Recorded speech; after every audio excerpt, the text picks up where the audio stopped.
Okay, I get caught up in what I'm doing and I forget to do a video. So, anyway, I got the panels squared off. I put a pocket on one side. I did sew all the way around the webbing. I think we're going to try to have go, just backing up to this seam here. So the first pocket I made wasn't quite wide enough. So the pocket's on, the bottom piece is on, and I've decided, if it works out, to do like 2 inches. That will be part of the bag, and a 5-inch bottom. And it's a pretty wide bottom.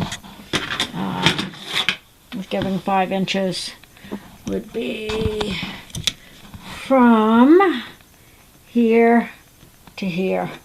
So that's a pretty wide bottom. That's a good size. If someone wanted to use it for groceries, or if it was me, I'd use it as my knitting bag. It gives a good size bottom to put stuff in there. And that would make the top piece. What does it make the top piece? This is, right now, you figure with that, it's going to be about 11, so about 13 high. That's a good size bag. Nothing wrong with the size of that bag. So I want to see if I have enough fusible fleece to iron onto this.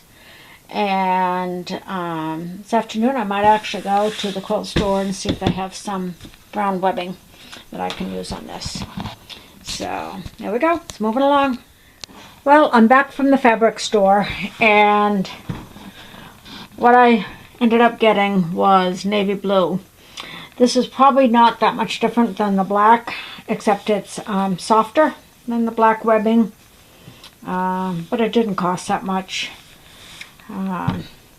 So they didn't have any brown, and really the tan, whatever they had, wasn't appropriate for what I wanted. So I've got navy blue. The other thing I got was some blueberry fabric to make some more of my microwave bowls. I thought those would be kind of pretty. And she had a quilt up on the wall that was flying geese, and she said she used this special ruler. I said, okay, I'll try it. The way she explained it to me, I had no idea what to do, because she's talking about 2 different size squares and sewing them together, and I don't know. But I said, okay. She said it's got very good instructions in it. So I don't know if anyone out there has tried this small flying geese ruler. So we'll see what happens with that. I'm just thinking maybe I could use that with some of my layer cakes that I've got. So I'm also thinking I might do this bag differently. I'm thinking of sewing the lining onto this. Having the lining attached to this without sewing up the sides. Sewing the webbing onto both.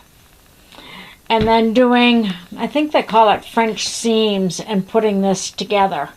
It's the way I've done my canvas bags, where you sew it wrong side together so it looks like right side out, and then you turn it inside out and you sew the seam a second time, and that puts the rough edges on the inside. So the bag would have a seam on the inside. But it's time to do a little something different. I'm going to try just putting it together different. So that's my thinking. I've got enough of the tan right here to do the lining. So that's what I'll be using for the lining piece, which is fine. It matches that. So tomorrow we'll be cutting out the lining. I'll attach it to the bag and sew on the webbing and put it together. I like that idea. So here we go. It'll be done tomorrow.